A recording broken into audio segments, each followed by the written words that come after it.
Hello, and welcome to another episode of the Learning Curve. I am your host, Julia McLeod. Before we begin, please join me in prayer. In the name of the Father, the Son, and the Holy Spirit. Heavenly Father, enable me to teach with wisdom, for I help to shape the mind. Equip me to teach with truth, for I help to shape the conscience. Encourage me to teach with vision, for I help to shape the future. And empower me to teach with love, for I help to shape the world. Amen. In the name of the Father, the Son, and the Holy Spirit. We acknowledge that we are on the traditional land of Treaty 6 and Métis Nation of Alberta Region 4, in which many Indigenous peoples have come before us to call home. We acknowledge the contributions that the Indigenous peoples have and continue to provide to help shape our past, present, and future. We commit to restoring and honoring the truth and reconciliation calls to action, and believe that together our collective communities can build a stronger understanding of all people who dwell on this land and who call it home. We are recording from our studio at Lumen Christi, our common home in Edmonton Catholic Schools. Today's episode is one of a two-part series called A School-Wide Approach to Assessment.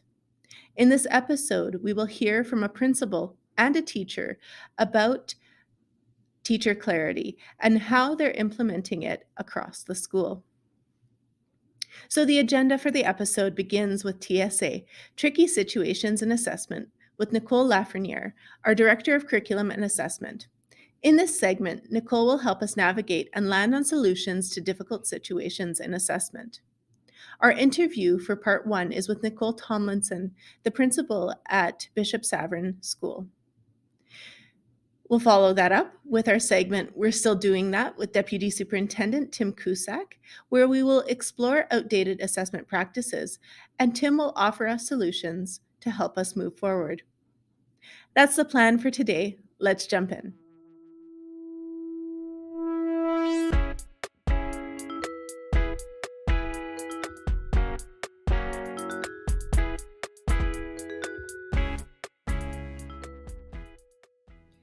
How do we make time for the things that matter? I think one of the things, whenever we're faced with time crunch in schools, I think one of the things that we have to really think about is what are the big rocks? So, for example, for us next year, one of the big rocks that we're going to be focusing on is UDL. So that means that everyone needs a base level of knowledge around that, but it also means we have to bring it into everything that we do. So if something is going to be given importance, then we need to think about, okay, how am I going to make that as important as perhaps some of these other things that are a bit more time bound? What are the big rocks? There can't be more than a couple of them. So if the big rock is going to be around, let's say, math results in your school, then there's going to be some time dedicated to talking about that at every meeting. We have to make sure that we are staying focused on it. And it means that if we are going to establish that, then we have to create a sense of urgency around it. Why is this our big rock? What is it that we're going to be looking at? We're going to be looking at our data in a particular way to support our students because we've noticed that X. And that means that we're going to now say, this is our priority. It's such a big priority, in fact, that we're going to let perhaps some of the other things go that we ordinarily would have spent a lot of time discussing. And rather than spending a lot of time discussing those things, I'm going to send out, as an administrator, I'm going to send out a survey, or I'm going to say, we're not doing that this year, or I'm going to say, you know what, let me take that on for you, or I'm going to strike a committee of just the interested people who are going to take care of that for us. Not everyone has to do everything all the time. So what is it important for the entire staff to do all together, and how do we stay laser focused on that? And then once we determine what that is going to look like, the meetings are structured to be like that. The conversations that we have are structured around those big rocks. My instructional walkthroughs as an administrator are laser focused on that big rock. So we're not doing everything all the time. And that's how we ultimately, we only so much will fit on the plate. So what are some of the things that while they're important, they don't need to have that same degree of laser focus. And I think creating that sense of urgency to say, yes, this is going to be the biggest thing, giving permission to let some things go. Maybe we didn't need that particular activity or that particular field trip or that particular whatever it is. Do we have to spend, I guess, as much time talking as a whole staff about meet the teacher night, or might there be a committee that talks about that? So freeing up some people so that everyone can spend more time really focusing on whatever the thing is that you've determined matters most. Welcome to the show, Nicole. Thank you for having me. We're so excited to hear from a principal. You're the first principal on our show this season. Great. I'm glad to be here. Today we'll be talking about how you talk about assessment with your staff and some structures you've built this year at your site to have those conversations. Sounds good. So tell us a bit about yourself and your career so far. Well, my name is Nicole Thomlinson, and I'm a principal at École Bishop Saverin. And I've always taught in immersion, so I started as a teacher in the French immersion program. From there, I had wonderful opportunities with ECSD, I have to say. There's a lot of leadership opportunities. I was a learning coach for several years, then assistant principal, and now I'm about a year and a half into my principalship. And so I feel like I've had a lot of opportunities to be able to develop leadership skills and to understand the systems and school communities. So yeah, this is where I'm at now. And I'm really grateful for all the professional development, for the opportunities I've had to lead me to this point. I think it would be valuable for us to hear what's the demographic of your school? What's the makeup of Bishop Saverin for our listeners who don't know the site? Sure. So we're a French immersion school, but we also have an English program that's unfortunately being phased out. So we're going to be just a French immersion school. So we have an English program from grade 3 to grade 6 this year. And we also have now kindergarten with full day programming to grade 6 in French immersion. So we're also really trying to build that French immersion community. So it's we have about 360 students this year, and just elementary sites. Hearing about that demographic of having the English program and the French program currently this year, yes, those are two different programs to balance in this plan for school growth. What are some considerations that you've had?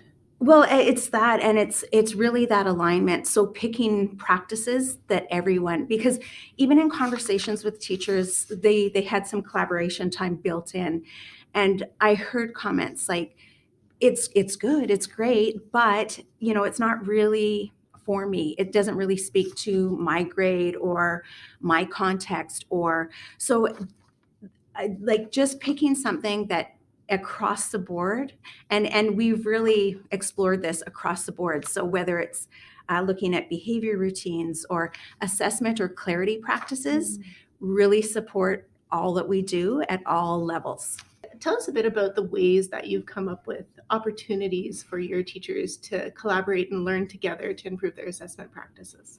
Well, I think that when I think back to kind of how we even got to focus on assessment was really at being new into a school and into a role. It really provided me time to get to know the staff and what was going on in the school, and really look at teaching practices. And I'm in a school with fantastic and devoted and passionate teachers, and they all bring their skill set, and we looked at that, and it's like wonderful start. But then we kind of looked at closer at our data and what we were collecting, and we saw that there was a lot of struggling students. And when we looked closer at our practice, we saw that a lot of what we were doing wasn't quite in alignment. And so we really wanted to pick an area that we could all focus on together and create that common thread, so that we were looking at things together. So it was building, as opposed to our students restarting with new strategies, new teaching practices. So what were those areas where it was a really high effect rate? Mm-hmm. So we wanted to be as effective as possible and really target some areas that we were collectively working on. And so we started to look at assessment and how It speaks to all grade levels. It speaks to all subjects. It's effective use of our time, because we did have discussions too about urgency and agency. So the reality that we only have these students for 10 months and it's a very short time, how can we be as effective as possible, but also how can we be working together so that we're building year to year? And assessment aligned really nicely with that kind of thought in mind. Mhm. And so we came up with obviously a school goal. And I wanted to be really transparent with our school goals, that when we were together, this would be our focus. So our school plan for continuous growth really is what we're working on. We know that time is always an issue, and Mhm. also the fact that there's a lot of different initiatives and a lot of wonderful practices out there. And of course, we brought that to staff, and if they wanted to pursue more learning in those areas, that would be great. But as a staff, during our staff time together, we'd be focusing on our growth plan as a school. You talked about making time for teachers to engage in this collaborative practice. What are some ways that you've found that time? I know our schedules are overloaded in education these days. Yeah, just a little bit. Yeah. Yes. So it is. It's being intentional with your time. So every staff meeting, we take time to discuss assessment and our assessment practices. And so we're doing a book study this year as one point to make sure that we're developing our practice. And what was really important at the beginning of the year was looking at it through the lens of creating those norms. So everyone, like it's an even playing field. Mhm. And the work that Sandra Herbst and Ann Davies do with what counts and what matters, we looked at that through the lens of how are we an effective team, and flushing that out together as a staff so that, it was more seamless when it came to our discussions around the readings that we did. And we picked the Clarity Playbook because the modules are nice and short. It's not a big commitment in terms of just being prepared with the readings. And they have QR codes with some great videos to support in our visual learners, and just if they'd rather just see a video. So it gave a lot of options, and it wasn't anything too heavy, but enough for us to dig in a little bit and have those discussions around the readings that we're doing.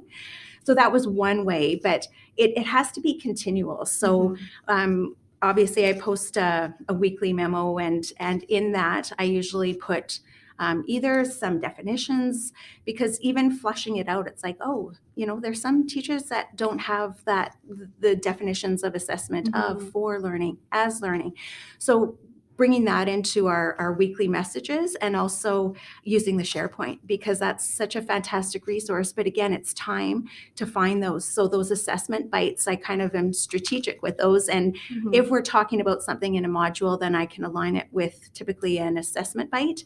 And then that way they have another video and another support that way as well.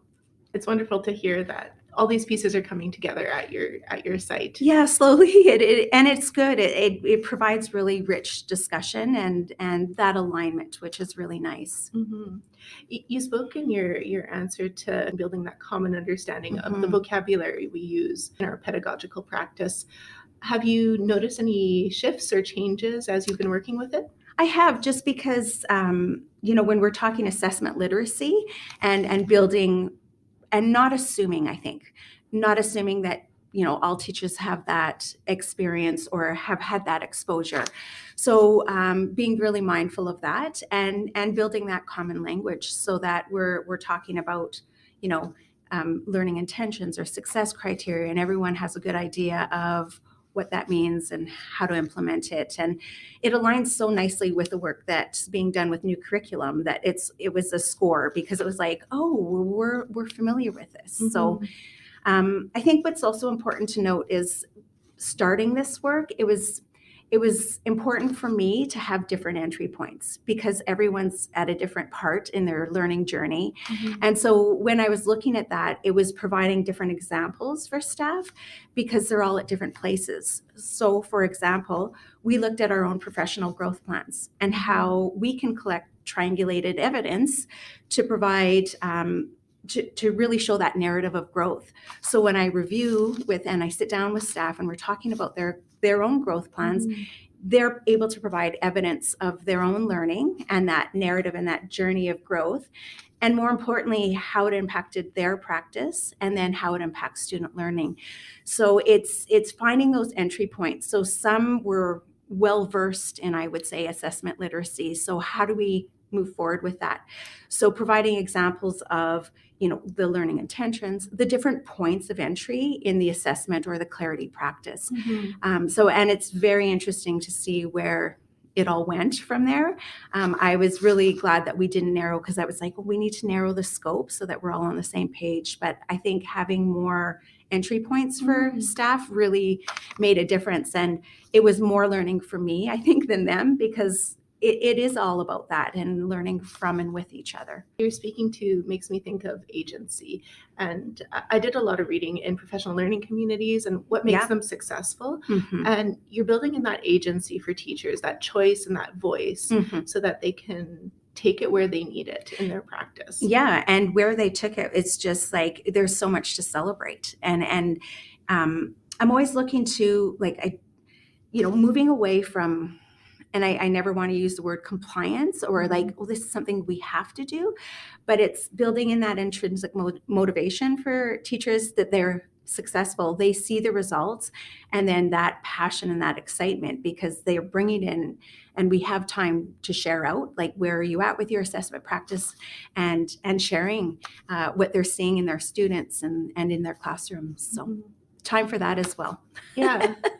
So we've been talking a lot about teachers and admin and that relationship, but we also have the teacher-student relationship and the parent relationship to the school, and those family relationships. How has this practice begun impacting students and families?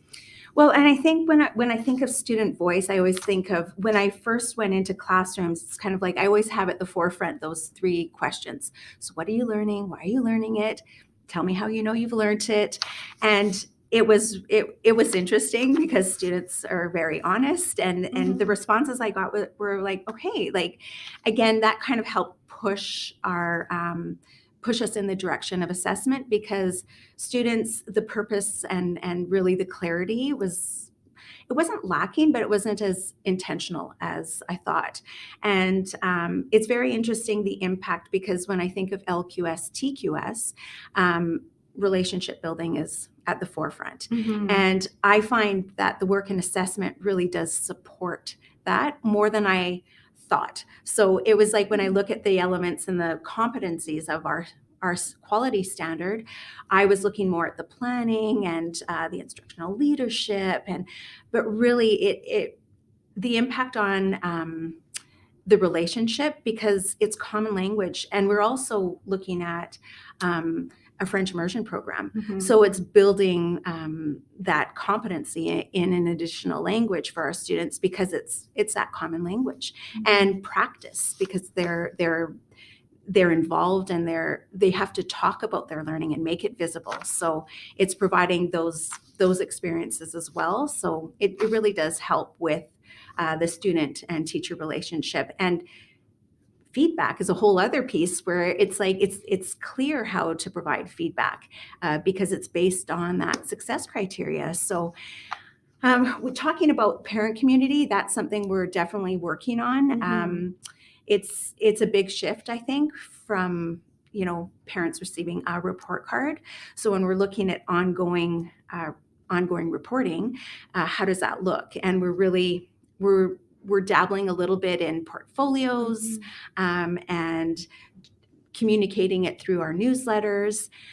What I've started this year at our school is, and really trying to build that French immersion community, is I offer like an informal parent session every 2 or 3 months. So it's just Cafe Bishop Saverin. All parents are welcome. After you drop off your kids, you can come in, and I'll have a topic, and assessment would be one of those coming up in May. And just so that we can have those conversations, because sometimes it's in conversation that I understand how better to support parents. Yeah. Without that, I'm assuming that it's like, oh, this is beneficial, and it's really great, because the parents that do come, really do offer some great insight on, well, we're not really sure of this. How can we, make it more clear to the parent community? So it's just providing those opportunities. And this is a real journey for us because we're really trying to figure it out. And it's through that work together that we'll find our way. What? Are we still doing that? Mad minutes? Okay, there is an element of gaming and fun that can happen with something like that. I mean, we all like trivia tests and we watch trivia games on television where there's 30-second countdown with the music and you have to come up with the right answer. But sometimes if we're really focused on the concept attainment and understanding and ultimately mastery of a concept, putting a time constraint or a time pressure on students isn't always the best way to unlock that learning or have them demonstrate what they know. Sometimes it's simply more time required. When we think of the considerations that we give kids provincially for like a PAT or diploma exam, we add extra time. Why? Simply to give students a reasonable amount of time to demonstrate what they know. Not all students are going to be able to demonstrate in 1 minute their conceptual understanding of a math concept or outcome. That might need a couple of minutes. That race, that rush, it sometimes, as much as we like to believe, as it sharpens the saw, sharpens their ability and their skill, it does cause stress and anxiety, and maybe the students aren't feeling that they're able to demonstrate truly what they know. So they're not on top of their best game, so to speak. So although there are times and place to leverage a closer time frame for a task, let's consider using those sparingly. I don't know, what do you think? How does this system that you've set up at Bishop Savin support equity in our classrooms? I strongly feel that assessment practices really level the playing field, first of all. It doesn't assume that we know what students know. So it provides that clarity to all students. And often, I know when I was teaching, I used the symbol of a target. So we're shooting for that target. Here are our success criteria to help us to get to that target. But when I think of inclusion, that straight and narrow does not exist. And so I've kind of reimagined that through the help of, again, I was at a seminar and listened to a workshop with Sandra Herbst and Ann Davies, and they refer to it as a golf course. So it's like you're shooting, you definitely have your target still, but how you attain that target looks very different. And so sometimes you hook right and you're in the bush and you're a little bit lost, and the teacher is there to kind of guide you back onto the fairway, or it's multiple shots. Like it takes multiple shots to get to that target. I find that within that, if we provide success criteria, that's where we can really accommodate for students, because it's going to look different, but we're still aiming for that same outcome, that same target. So providing those opportunities and looking at it like it's going to look different for everyone. And even how we're fleshing that out with students could look different, because like, if we're looking at that golf course again, some are in a golf cart and some are walking, and some need a coach beside them. So it's looking at it through all of those different opportunities for students, but also how are they showing us what they know? It can't be the same across the board. So providing those opportunities for students to make their thinking and their learning visible might look differently as we get to that target. I also really like to embed, I think that this is a wonderful opportunity for us to be embedding Indigenous worldviews. And we started our year this year as teachers looking at, I have some, and have been gifted some beautiful Indigenous art. And so it's of a seed, a sprout, and a tree. And it's like, how can we allow this to help us with our assessment practices? And it's looking at that as all are equally as important, but where are you in your learning journey in relation to a seed, a sprout, and a tree? All have different roles and different, different steps. But so we started that as a staff and said, as we looked at a concept, and like assess yourself as looking at, are you a seed? Are you at the beginning part? You're just figuring it out. Are you a sprout, or are you a tree?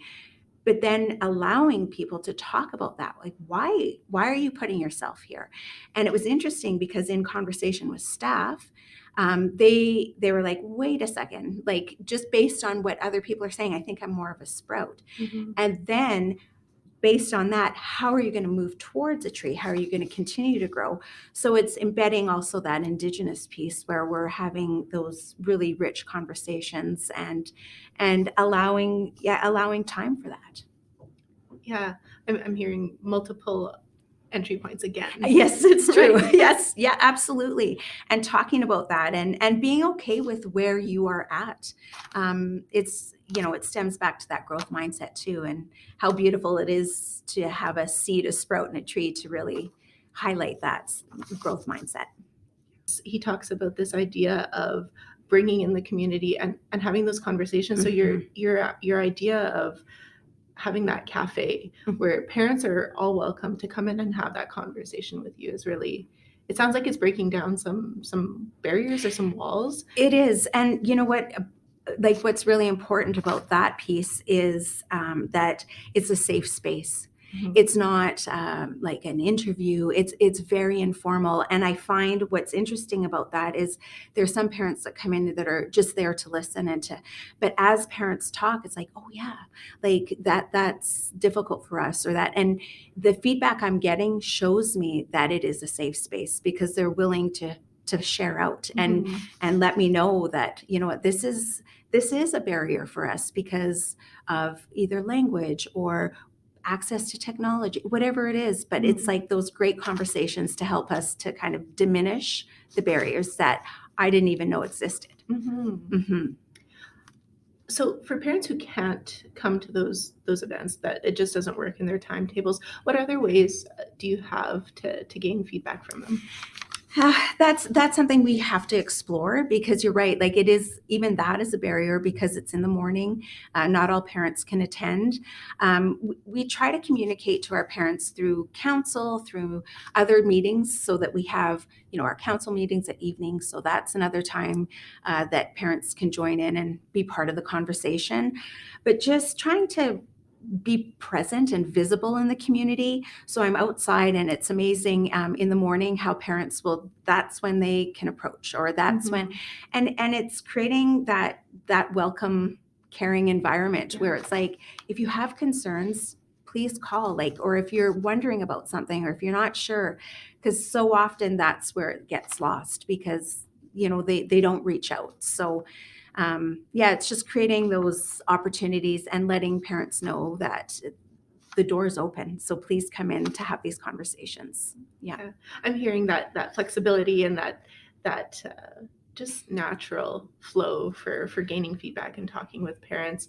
I want to circle back to students, because you talked about in your response to how this work in success criteria and learning intentions and teacher clarity is impacting students. In what ways are you getting feedback from students? So it's interesting because just recently I had a teacher come to me, and she's working a lot with success criteria. And she's at the point now where if she doesn't provide it, the students are now asking for it because they're like, where do you want us to go with this? And so it shows really the impact, how students value that piece of it for her.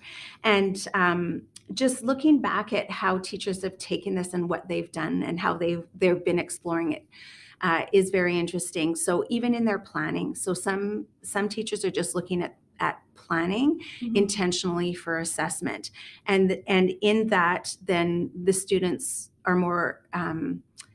It just becomes more of the routine, so that they're more familiar and they're more able to answer those questions of, what are you learning? Why are you learning it? And how do you know you've learned that? And it's just, it's become more of just part of our routine.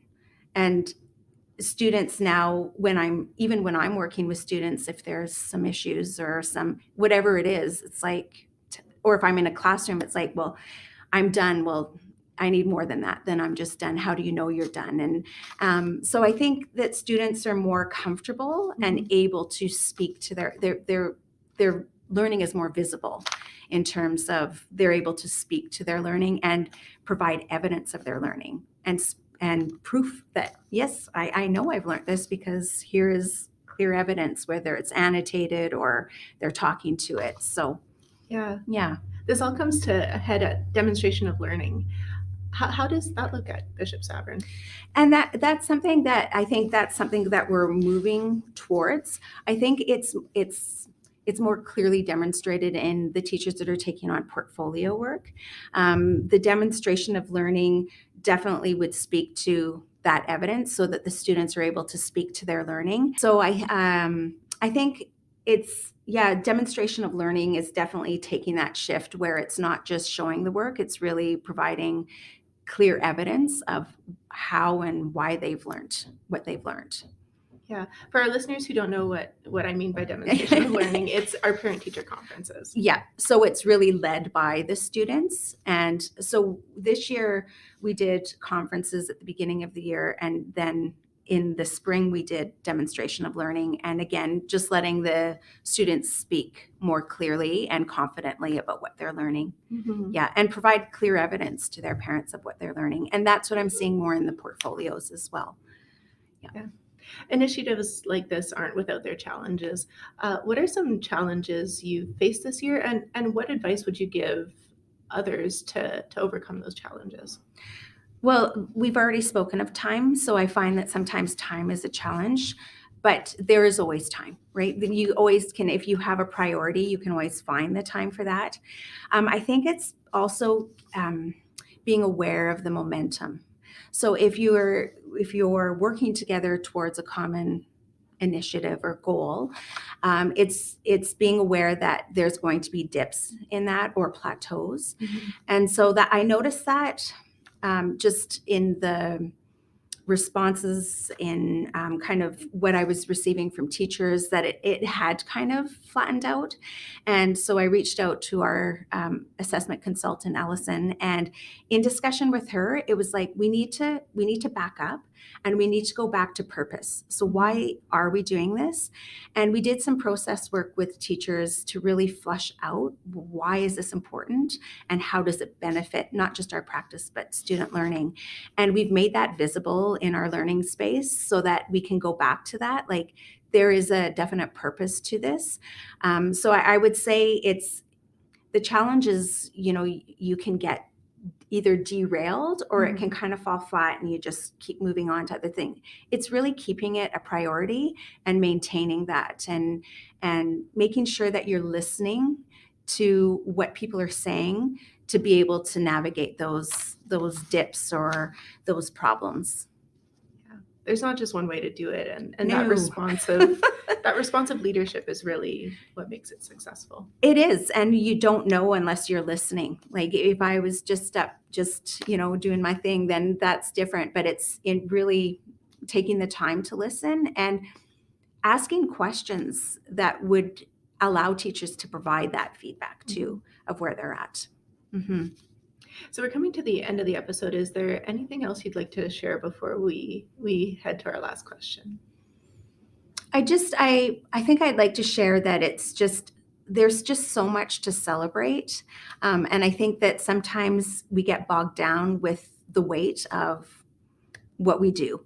And I think shifting the focus to celebration and to see that when teachers are making even subtle changes in their practices and it's sparking that intrinsic motivation, that it's really something to celebrate and to take time to do that as well. And to have them share out with staff, because that's where the learning happens. It's like, oh, I didn't know that it could be done this way. And it again, it's been more of a learning for myself and just seeing where teachers have taken it. And it's like, it's a lot of fun and that's what it should be. Yeah, that's great. Keeping it positive, keeping it celebratory, and validating all the good work that we do in schools. Yes, absolutely. So our last question, I ask it to everyone so you can answer it how you wish, is what's a dream you have for education? That's a good question, but also it's like, I have to pick one. And Yeah. so I would say like, ultimately we want our students to be engaged in their learning. And when I see that and them excited and confident and capable, that's my dream, is that through these practices, we're empowering our students to take ownership of their learning and to know what steps to take next, and to have them have that purpose and that drive. So that would be, I think, one of my dreams for education. Yeah, it's a loaded question. It is a loaded question, but it's also like it's important to keep those dreams in mind, because we want to have that vision of moving forward and working towards those dreams. Mm-hmm. Yeah. Well, thanks so much for being on, Nicole. And we'll link the textbook that you guys have been using for your book study. It's the Teacher Clarity Playbook. So we'll have that in the description for the episode. Perfect. Thank you so much for having me. It's been a pleasure. Well, this concludes our episode for today. Remember that this is part 1 of a 2-part episode. And if you liked what you heard today, part 2 is available for your listening enjoyment now. In part 2, you will hear from a teacher at Bishop Savern School. Her name is Maria Greshik. She teaches grade 6, and in her interview, she shares her thinking, her thought process, and some practical tips and tricks for engaging in teacher clarity. Thank you to Nicole Thomlinson for showcasing the principal perspective and how she is leading this initiative at her site. Thank you again to Nicole Lafreniere and Tim Cusacks for their insightful segments that help us improve our practices in our schools at Edmonton Catholic. And last but not least, thank you to you, our listeners. Thank you for your time and your dedication in following us on the learning curve. Please like and subscribe to the podcast to keep up to date with each episode release. We release episodes bi-weekly, and over the summer months, we will continue to release them. Well, that's it for today. See you next time on the Learning Curve.